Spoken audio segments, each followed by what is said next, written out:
Team, how are we? We're back. Round 10 review of Footy Rants. In what was a fucking round of absolute upsets. I don't know how you guys went with all your tipping, but I know mine went completely out the window. I think I wound up with about 4 out of 8. So yeah, diving straight into the Thursday night match between my beloved Cowboys and the Canterbury Bankstown Bulldogs. Look, I guess it was that performance without Jonathan Thurston that not only myself as a Cowboys fan, but every other Cowboys fan and I guess Queensland supporter wants to see. I know I've been sort of given Michael Morgan a bit of a hard time over the last 3 or 4 weeks with his lackluster performances, and heading into the Australian camp last week, I was very much hoping that being around those higher caliber players would definitely bring something out of him that he was probably lacking a little bit of just that self-confidence and self-belief, and came out, finished with a line break, 4 try assists and a try himself, so had a hand in every single point scored for the Cowboys across the night.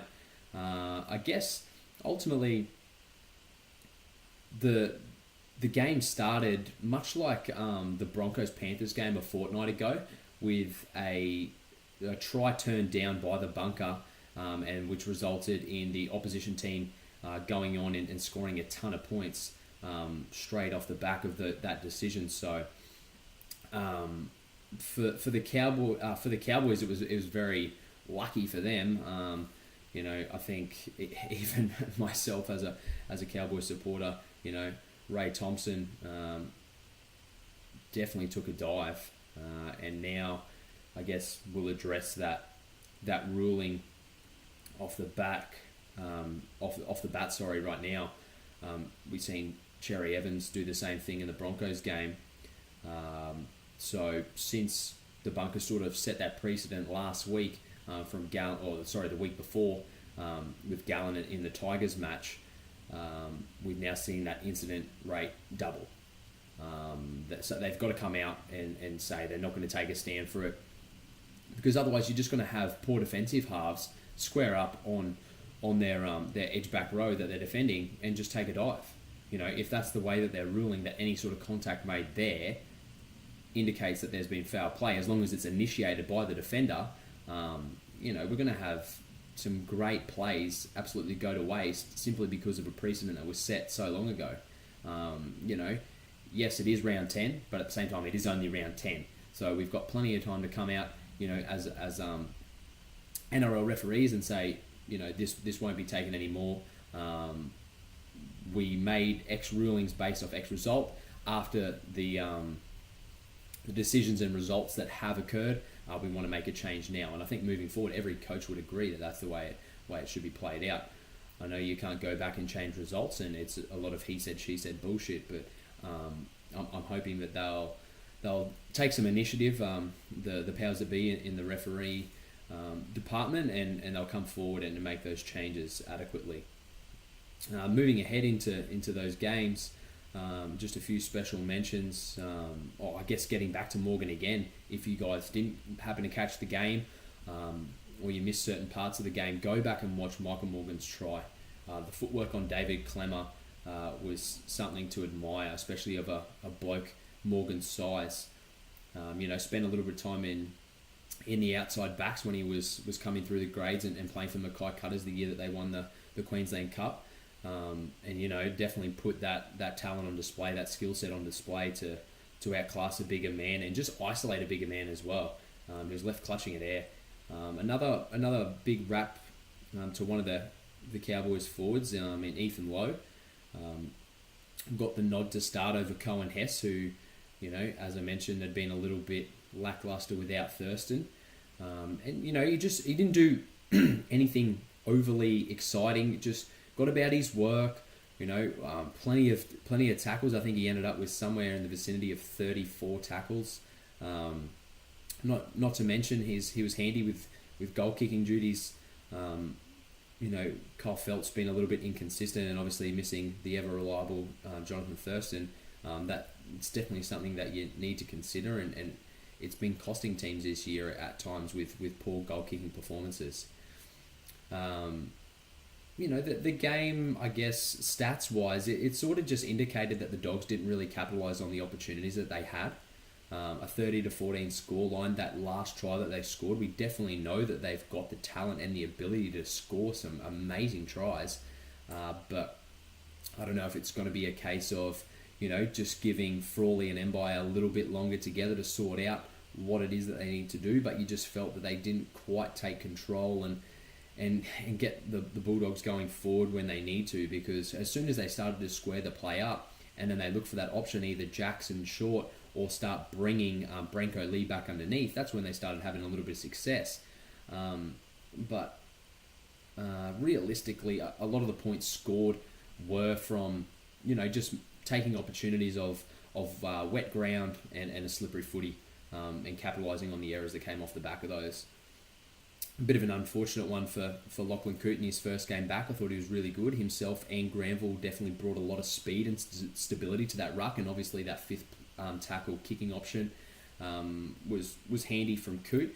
But all in all, Morgan really stepped up, and his kicking game was amazing. If that had been there last week, I definitely think they would have beaten Parramatta, at least been a lot more competitive anyway. A few notable mentions that I have to say for Canterbury would be Josh Jackson. He's just a workhorse.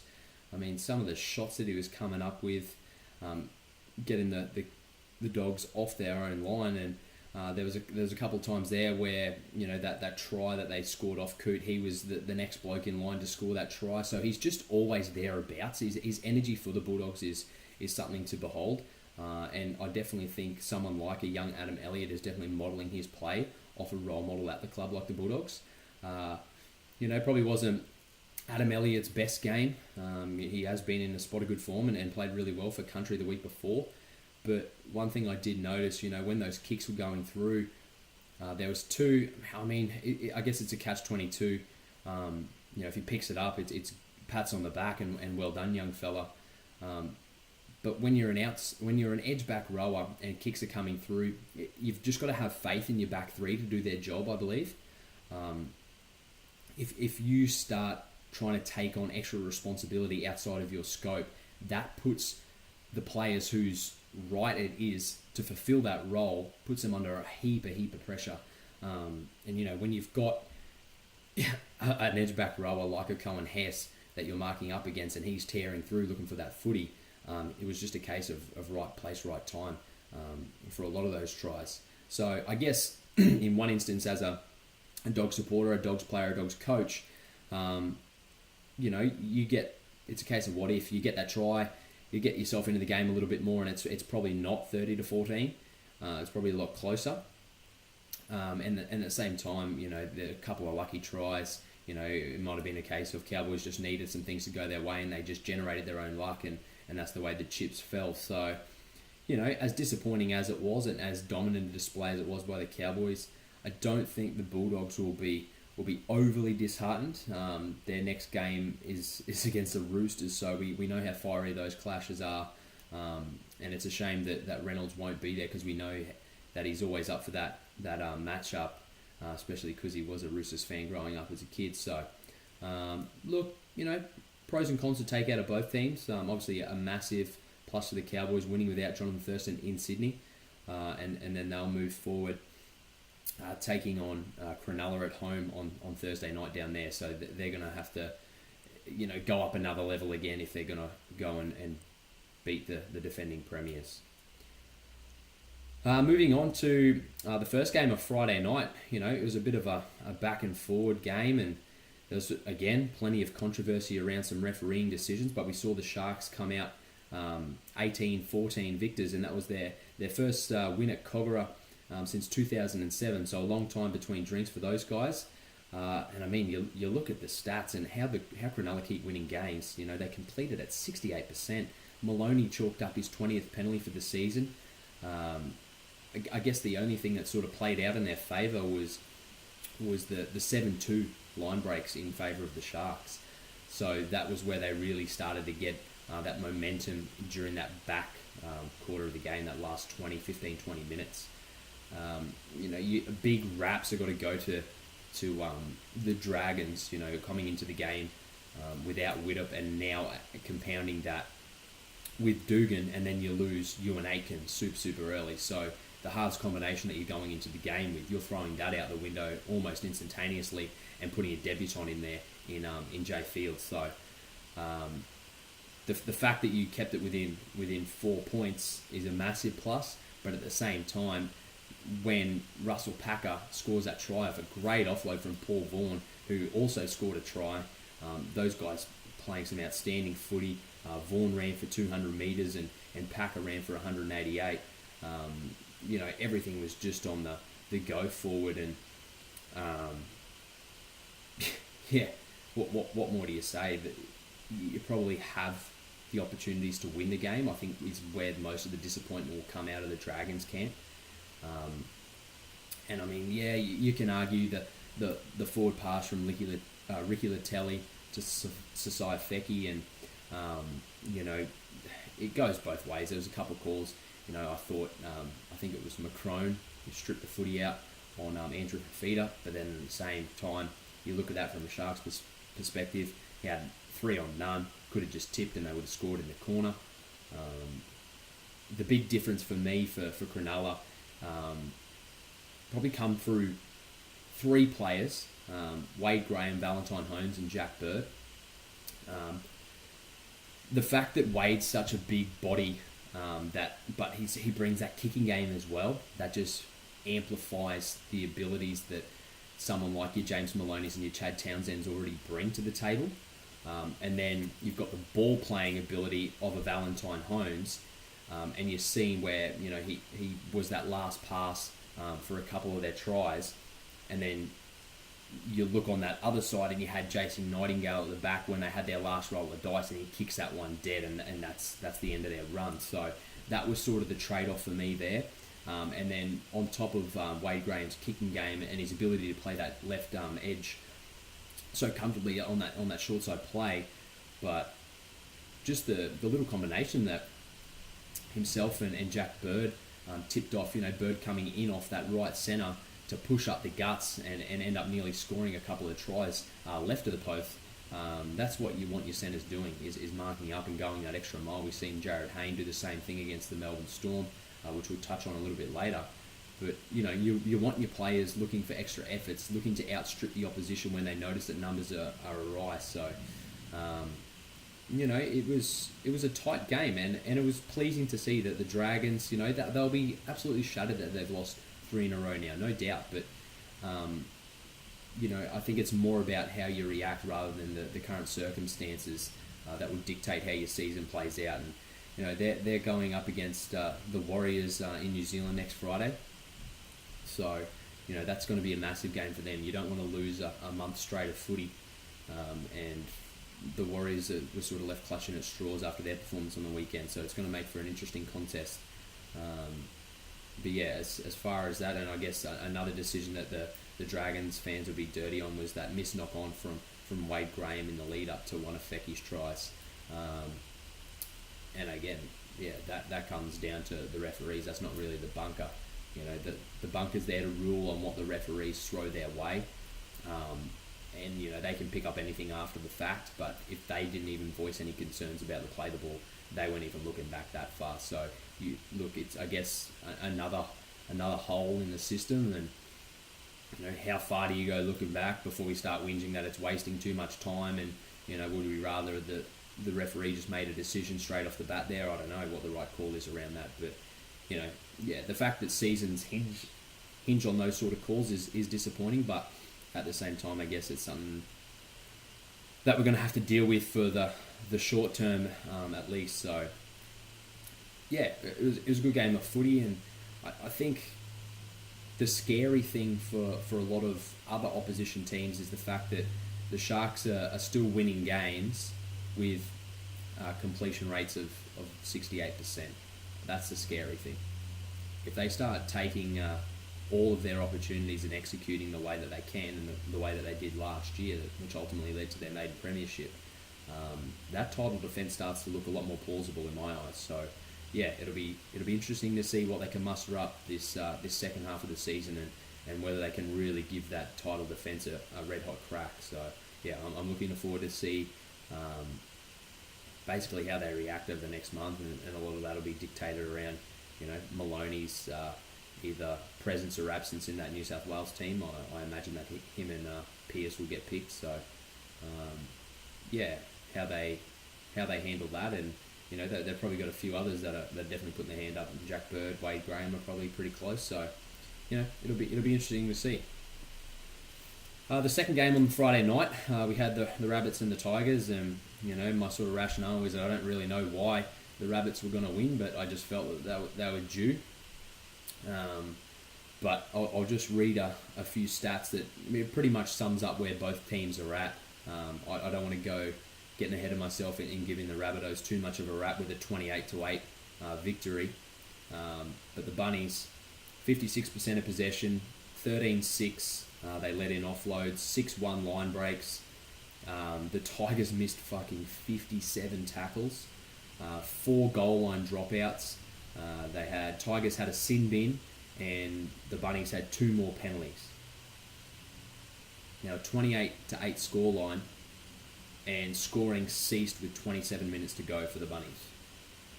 When I'm seeing those stats that I just read out to you, if you're a professional football team and you can't muster up 50 plus points off the back of that, as we've seen the Roosters pretty well come close to doing, that's what the result should have been. They should have scored at least another 3 or 4 tries. So, in one aspect, it was great to see Sam Burgess come and take advantage of the fact that there was no Aaron Woods, and he definitely bullied that Tigers forward pack. What do we got here? So no Woods, I said, basically equaled Sam Burgess scoring 2 tries, 35 tackles, 27 hit-ups for 226 metres. Wow. That's a great day out for any forward. But I think it's evident on how much they rely Sam Burgess to fire. That if I'm seeing one of my captain lead that way, I want to go and do that. And Angus Crichton did that to a certain extent. We've seen what talent that kid possesses, and what a future he's got ahead of him with that footwork that he put on Tedesco in open space. It was something to admire. But yeah, the big concern for me as Michael Maguire is the fact that we had so much opportunity, and it should have been such a dominant display, yet we only managed to muster up a 20-point win. Whilst yes, it's good to get that monkey off the back. I felt they could have really gone down Mitchell Moses' edge even more. He came up with 9 missed tackles himself. If I'm seeing a bloke miss that many tackles, I'm hoping I score more than 5 tries. I almost want 100% out of him. If he's missing that tackle, I want to go straight over the top of him. I don't want to go too far ahead of things. Obviously, we've got the preview coming up later in the week, but we've seen this story break late last night with Luke Brooks apparently arrested in Balmain for some sort of brawl. What sort of things we can come to expect out of the back of that, I'm not too sure. It seems to be swept under the rug a little bit. Apparently they walked away from it, but if you're getting arrested, you probably put yourself in a pretty compromised position as a professional athlete. We don't know the situation. Were they provoked? Were they not? Again, this is all this media bash up and speculation that unfortunately you have to succumb to as a pro footballer. So I hope for the Tigers' sake and the Tigers' fans' sake more than anything, they're coming up against Brisbane this week. If Luke Brooks happens to get stood down, which from all reports it shouldn't be, I heard that the CEO spoke to some of the Fox Sports journos and said that there would be no need for anything like that, but we'll see what happens and what comes to fruition.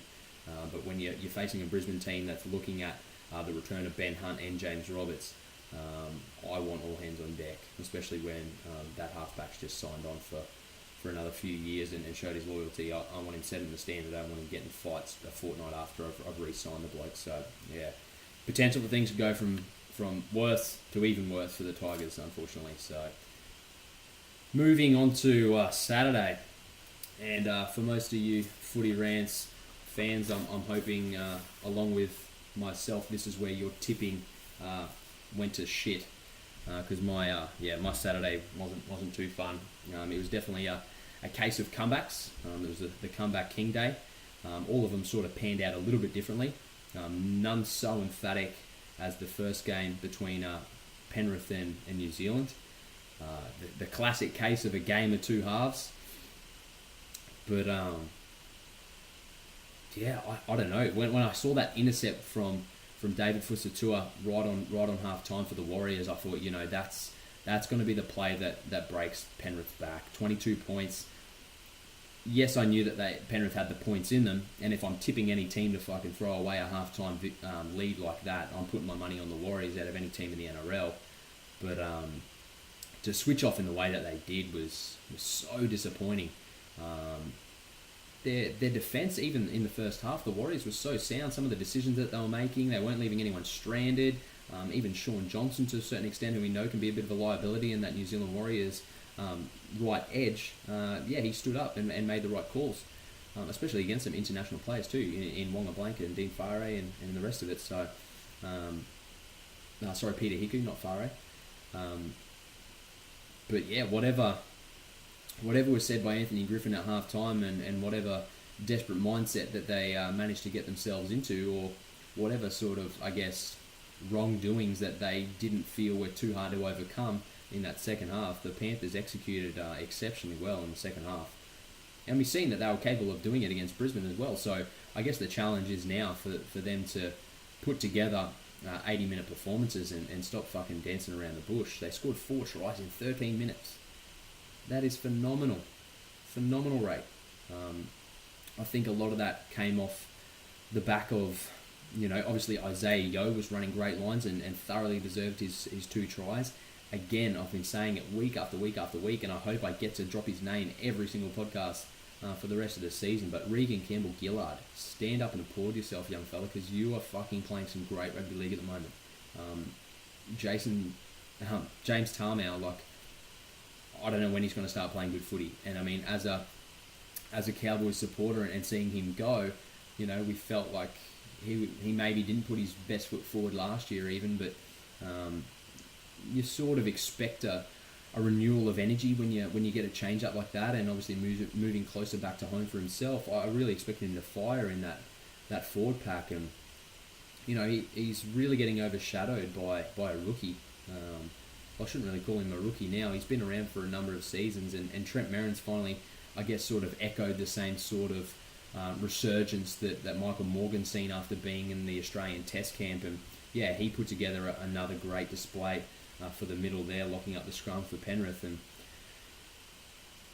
I guess the biggest sort of kickback in my face after a few of the things that I commented on late last week with Bryce Cartwright playing 6, he proved me wrong. That second half, come up with 2 try assists, a handy little kick. He got that offload going, and I hope that we do see more. I don't bag players out because I don't want to see them succeed and say, ha ha ha, I was right, you were wrong. You want to see these talents and skill sets elicited by these players because you know that they're capable of it. So, if he can continue to work towards 80-minute performances like that, which then allows someone like a Matt Moylan to have more effective touches. There's been a number of times where Moylan will come up with a shit ton of carries for the game and meters forward or whatever, but they're not really genuine. They're not effective enough. And I think that's what the big difference was in the second half of those 2 players. Moylan's touches were a lot more effective, and when he got his hands on the footy, he was able to do a lot more damage. And we've seen that when he showed up on that right-hand edge and scored that little try darting through the ruck. Otherwise, it was a little bit of an implosion in that second half. Roger Tuivasa-Sheck had an absolute half of disaster. Whatever was going on with some of the communication there under that high ball, and then he dropped that one coming across the back of the ruck. And yeah, I don't know what more you say other than it was one team just capitalised on more of the opportunities that were given in one half of footy than the other did. 28-6, a really good display. You're happy as a coach going into half-time in Stephen Kearney. And then Penrith just did it a little bit better, 30-0. So, yeah, I think it's a pretty fair summation of where both clubs are at as far as all-round performances in this competition. 40-minute performances at the moment. 40-minute performances. And if they can turn those around and make them 80 minutes, I think the Warriors coming in probably got a little bit complacent. They come off the back, as I've been giving them raps, to 3 solid games. Only won 1 out of those 3. Probably felt like they deserved at least another victory out of the back of that. Probably felt they were a fair chance to have beaten that Melbourne team down there on Anzac Day. But, they just probably got to half-time and thought, we just got to go on with it now. But there's a number of things that go into just getting on with it. So, look, Penrith have got Newcastle next week. That's where they found their last win before this weekend, so they'll be looking to do the same. But they've got a little rocket now.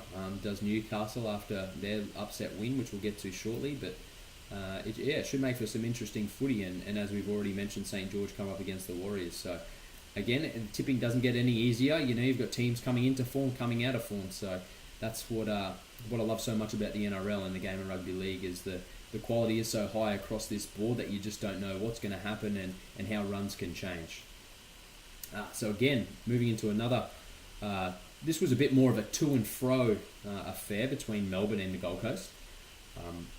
We've seen the Storm who, whilst they were the team who had to travel the furthest, they'd won 11 of their last 12 at Suncorp, and the Titans would have fancied their chances too coming into things, only just going down to Brisbane when they had their crack at Suncorp only a few weeks ago as well.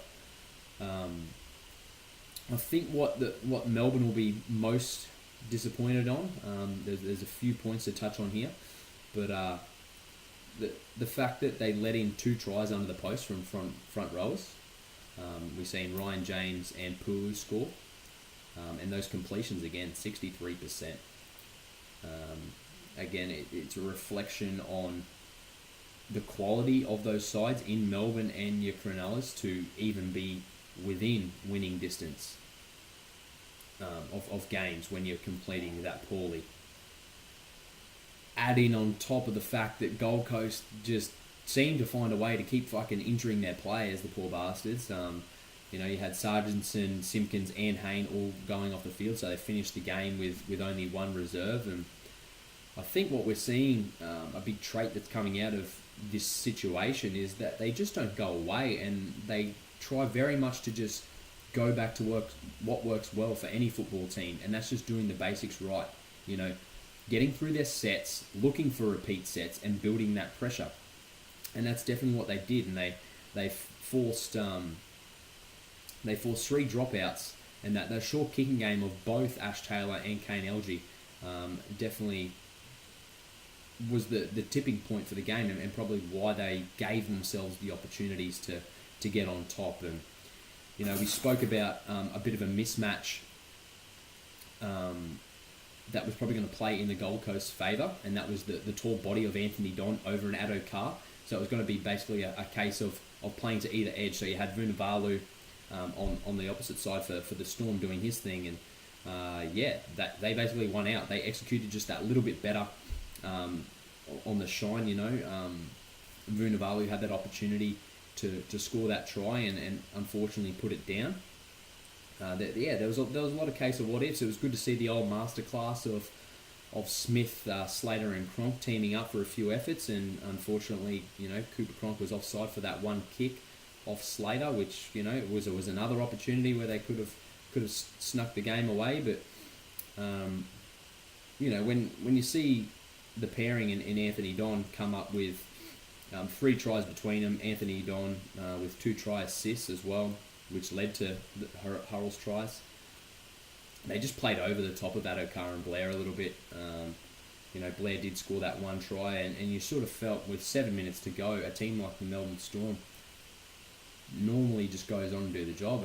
And me as a football spectator and a football fan sitting there watching the game, that's very much what I expected to happen. It was sort of a case of, real good dig Gold Coast. Chins up under the circumstances, 3 players injured. You can hold your heads up high, and then all of a sudden, they just built those couple of repeat sets. Tyrone Roberts scores that cheeky little try off that LG kick, and then everything leading up to that winning try is everything you want out of a half. You know, nothing is predetermined, everything is planned, and to be able to, sorry, nothing is planned. So you are reading the play and reacting to those situations. So I'm not sure if you're aware of the actual try that I'm referring to, that winning try, but if you go back and watch it, he gets the ball on the open side and then notices that the left-hand defence for the Storm completely sucks in and leaves Adokar in isolation, and then that's when he gets back to the blind side, puts that kick over the top, and Don gets that tap back, and Harold does a great job to finish, as outside backs should be able to do. You know, he's played a number of games on the wing as well for the Warriors through his time over there, so he knows his way to the try line. And, you know, I think it was just deserves the fact that they've now knocked off Cronulla and Melbourne, the two grand finalists from last year. It just goes to show what they're capable of, and that if they get a little bit of consistency around a few of those things, that they can really cause some damage. And you know, I hope that they do go on and win some more games, and, you know, potentially put themselves in contention for a top 8 finish. And they've got Manly at home next week, and the fact that Trbojevic could be out, as we'll touch on shortly, you know, they'll rate themselves massive. It'll be interesting to see. It looks like the injuries to Simpkins and Sargentson could be a little bit more long term. But I mean, you've got someone like a Tyrone Roberts-Davis waiting in the wings to step into one of those roles, and there's plenty of young forwards coming through the ranks. It'll just be, I'm not sure, haven't heard too much on the extent of the Jared Hayne injury, but, you know, if he's back on board, look out Manly. So yeah, it was a good game of footy, but yeah, I think from an entertainment perspective anyway, you won't see, I don't think, for another couple of years, you know, the Melbourne Storm scoring 36 points and losing, and I don't think they'll want to see it for even more than a few years. So, you know, there's cracks that are appearing in this Storm armour, and they're definitely not invincible. And I think that's a good thing for the game. You know, it's good to see that even with all this,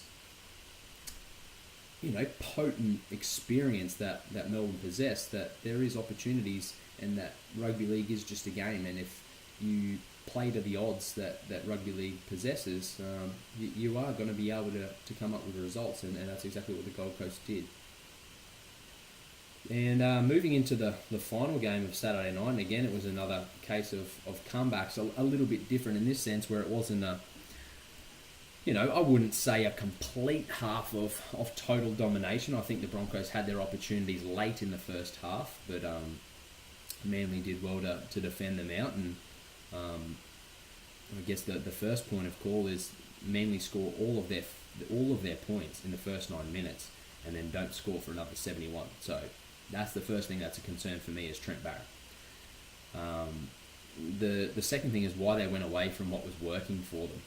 We mentioned that Kahu defending on the opposite side now, in centre, arguably the hardest position to defend in the game. Didn't believe that he was up for it after what he sort of tossed up against Australia in the Anzac Test match before that. They clearly identified that. Their first 2 tries came on his edge. So that was a big plus, and as soon as I saw that, I'm like, oh, danger signs. And once it skipped out, and, you know, they sort of scored that bit more off the cuff, fortuitous try to take him out to 14-0. I thought, you know, if they keep just getting back there, it's just going to keep working for them. They just have to keep making Nikorima make the choice to come in and really try and isolate him, or vice versa. Keep the width, hold Kahu up, and really try and isolate Nikorima. But then there's other things that pop up, and, you know, again, we spoke about Ray Thompson earlier, and the fact that even as a Cowboys fan, I could tell, and I wasn't going to defend the bloke. He took a dive. And then probably just going back to that, I liked what happened on the next play, and Josh Jackson said, hey, if you want to fucking dive, let's go, and ran straight over the top of him and obliterated him. So in my opinion, when you're playing a competitive sport and you want to play those tactics, sweet, you've got to be able to take your own medicine. And hats off to Josh Jackson and not being afraid to get over and just let him know that this is a collision sport. DCE, you know, it doesn't matter. I don't care what people talk about, inside, outside shoulder, learn the rules, blah, blah, blah. I've seen some stuff on social media, and I'm like, no. If you get touched and you fucking fall over, tell me that you do that like when you're in possession of the ball. Like, it's just not going to happen. So yeah, the fact that the incident rate of this falling or taking a dive has doubled since Gallen did the same thing against Woods, it shows that there's got to be action taken. There's obviously other instances that we can go back and forward with, the whole Travojevic getting tackled in the air. For me personally, I'm not sure what the actual ruling is on that. I'd love if anyone does know the exact languaging of the rule as far as contact in the air, because keeping in mind that wasn't an attempt to catch from the air per se, like the ball had bounced. So, if we draw that comparison, so if someone throws a lolly of a pass and you're jumping up for it and someone axes you, like, is that contact in the air? Like, is it just off kicks? Is that the rule? Is it off a kick? Does it stipulate whether if it bounces, that's null and void? Another thing that I think you've got to take into consideration is that some people, you can't control certain situations. And for someone like David Mead, I think he was sort of coming through. The ball bounced higher than he anticipated, and he'd sort of overrun it a little bit, and then he sort of just came into contact with him, and it was like, oh, well, I just better make a tackle now anyway. But again, rules are meant to be rules. There's no sort of stipulation around them or sort of contrast around them. Something like someone falling into a tackle, you hit them in the head, it's a high tackle. It doesn't matter whether they were falling or whether or not you didn't mean it. You hear referees say it all the time. Oh, we know it was accidental, but you've still made contact with the head. So, there's a case to argue there that, whether or not Mead accidentally tackled him, regardless, it was a bit of a grey one. I don't know. If you're looking at the rule, and if the rule is off any kick, whether it does bounce or not, if it's just based around a kick, I'm probably happy for it to be a penalty, to be honest. But at the same time, it's a game of fucking rugby league. Every position has a right and responsibility to do their job effectively, and as a fullback and a winger, the Manly pairing didn't do their job effectively. There wasn't adequate communication, and they put themselves in that situation. So as much as I hate to see the kid get injured, and it was a really awkward fall the way he went down, fingers crossed there's no sort of ligament damage. Hopefully it might just be some extensive muscle strains there through the groin. But yeah, the form that he's showing, and that first try that he scored, and seeing him in open space, you don't want to see players like that, even as a Queensland supporter and someone who doesn't really like Manly that much, as many of you I'm sure are in that same boat. You don't ever want people missing games through injury like that. And again, if we're going to keep on railing the referees, you look at that forward pass that he threw, and that led to some points. So, it sort of goes each way. If you're a Manly fan and you're sitting there saying that the referees dictated this game and gave the Broncos another victory at home, I don't think you've looked at it objectively enough. You've used too much subjectivity, and your heart's in it too much. You can't score all your points in the first 9 minutes, one off a forward pass that got let through, and then go cry poor over another decision that didn't go your way when you but you didn't generate enough opportunities for yourself to score in the next 71 minutes. So, yeah, I think it's a case that goes both ways. And the Broncos were just patient. They took their opportunities and they did what any team needs to do when they're down by 14-0. They score early points, and then they just built pressure for the next 20 minutes. And, the whole Travojevic tackle in the air thing happened, and basically from there they dominated possession and went on and did what they needed to do over that last 15 minutes. So, yeah, I think the Bronx will be counting themselves, pretty lucky that they did get away with another one, but at the same time they'll be very, very confident that they can continue to do that with the return of Hunt and Roberts still to come. So, yeah, the Broncos just keep getting it done. It's just in their culture, like we speak about so often. And to Sunday again, where the tips go wrong. Any Knights fans out there, and I know there are a few that I know, so congratulations, boys. It was good to see. It is good to see teams winning, when they're not expected to win, especially when you are facing such hardship. And I know I'm pretty tough on the Knights, and I do give them a fair few sprays about basically being a reserve grade team running around the NRL, and to a certain extent, I still hold that view, hold that position. But it was good to see them dig in. A few special mentions. Obviously the two Matautia brothers, Sione in particular, really stood up, scored 3 tries between themselves, and just showed a bit of desperation and leadership. Especially, even though Sione's still a young kid, he's got a lot more experience than other blokes his age that are playing in that team. So, he just, I think a lot of the traits that they elicited there, Newcastle, was they're slowly learning and they're not going to go away. And looking at the stats, pretty much where it was at was just completions. It wasn't the most exciting game of footy. Plenty of poor defensive reads with the scoreline of 34-20 in favour of Newcastle. But yeah, when you've got a completion rate of 88 versus 69 in favour of Newcastle, you're going to back yourself to win that arm wrestle. And there was probably a few clutch plays from Brock Lamb too. I sort of felt like BJ Leonardor was sort of going to have his way with him, and there was one instance there where he made a great one-on-one tackle that definitely saved a try, and continued to get his body in front, which is what you need to do when you're defending against a centre as big as BJ. So yeah, they were quite ineffective a lot of the time, BJ and Jordan Rapana. So it wasn't the most exciting game of footy. It was a bit of to and fro, plenty of drop ball, that's for sure. But the Knights, I think they out enthused them.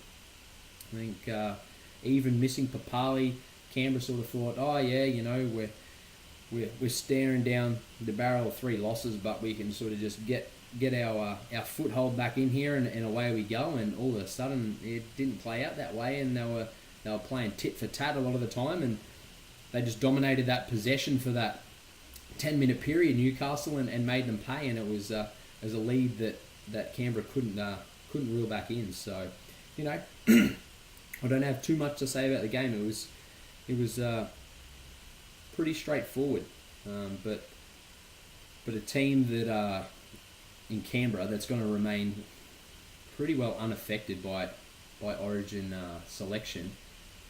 With the talent that they possess, they're probably only really going to lose Papali.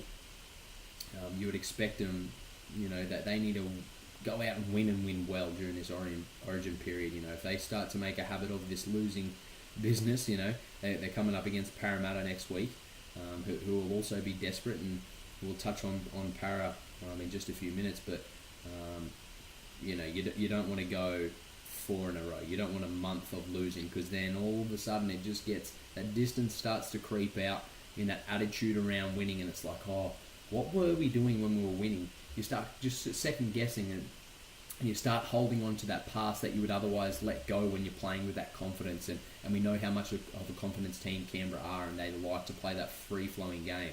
So if that second-guessing nature starts to creep into the mentality of a few of their key players, you could really start to see Canberra freezing up and start to struggle a little bit come the back end of this competition, which I really hope doesn't happen. And moving into the final game of the weekend, where the tip sort of came through for me, and one that I'm happy I picked. I anticipated a Roosters flogging. I tipped them 13 plus, and whilst I didn't anticipate a 48-10 scoreline, I thought that they definitely had the capability, excuse me, of having a big win. It was just a matter of whether they could go on. We all know that the attacking capability that the Roosters possess, and how much talent is in that 17, but they've lacked the consistency to really go out and put together a big win. So this is probably the most well-rounded performance that we've seen from the Roosters so far this year.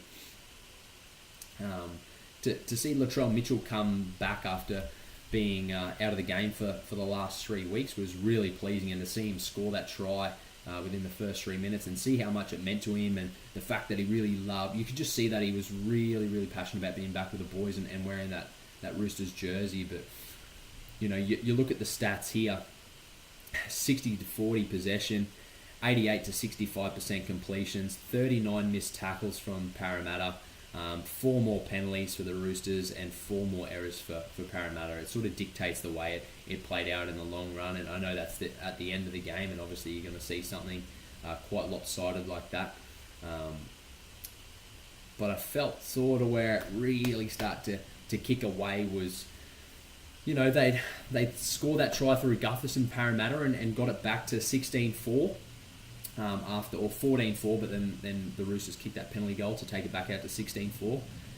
And then they went down that right edge, and Kenny Edwards tried to throw that short ball with the block play and played out the back of Will Smith, and went straight over his left shoulder, and Tupou picked it up and went the length. And yeah, when it got to 22-4, that's when you just felt the momentum really kick out in favour of the Roosters. And the back five for them really, really dominated. In Gordon, Tupou, Mitchell, Manu and Ferguson, they really stood up, and not only did they get their team out of trouble really, really well, which every forward is super appreciative when his outside backs is able to get that momentum so they don't have to, run back as far when they're doing all that defence up the guts. But more importantly, they finished what the forwards started as well. And I must apologise. I gave some running stats earlier for Vaughan and Packer, and they're actually incorrect.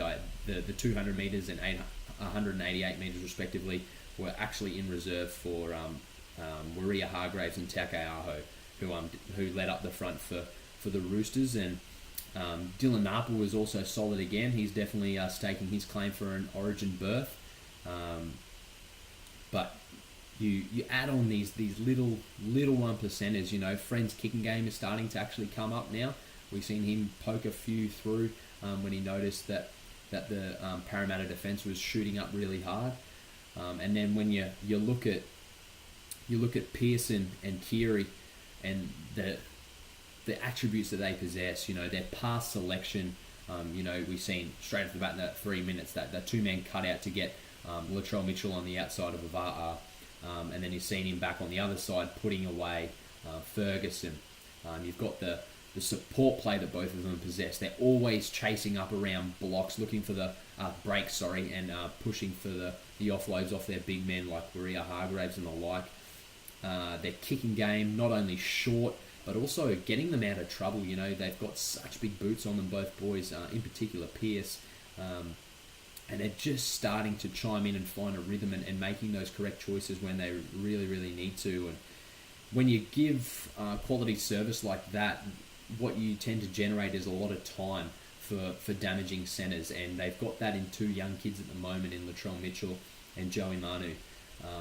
And one thing that those kids are really, really good at doing, not only are they big for their age, strong, but once they get on the outside, because they've got that explosive nature about them, but they square things up really, really well. We've seen that multiple times yesterday where they squared the play up after getting on the outside of their opposing centres, and they're able to put Tupou and Ferguson away a number of times. So, they're the things that start to add up. You need to build that base first when your forwards, are doing the hard yards, getting you on the front foot, or your back five are getting you out of trouble so the forwards are able to do and muscle up in the middle of the ruck and get their little tactics tightened in around A and B defender. As soon as you do that, that's when everything else comes off the back. So once your 6 and 7 can play with more time and their pass selection, kicking selection are on point, then it gives you outside backs more time. They don't feel like they're having to continue to play overs. They can square everything up and everything starts to fall into place. So I think a 48-10 scoreline just shows how they went about their business in building into that. There were little bits of time there when it got to that 16-4. They'd gone away from it a little bit. I felt they started to play a little bit too laterally again. But as soon as they made up, took that intercept, took the opportunity, got on 22-4, that's when they're like, nah, let's be disciplined here and get through our sets and not get carried away. And it was really pleasing to see them go on and record a really big victory against a team that, I sort of felt had been bluffing their way through a couple of wins over the last 3 weeks. And I'm interested to see how everything progresses here. The Roosters and Bulldogs clash, we know that the Bulldogs are going to come back and be up for it, but at the same time you smell a bit of blood in the water, and that coming into Origin period, The Roosters will really want to kick on and take as much opportunity as they can, especially with the anticipation that you're going to have a few blokes playing some state of origin footy. You definitely pencil in Ferguson, Pearce, Napa will be pretty close.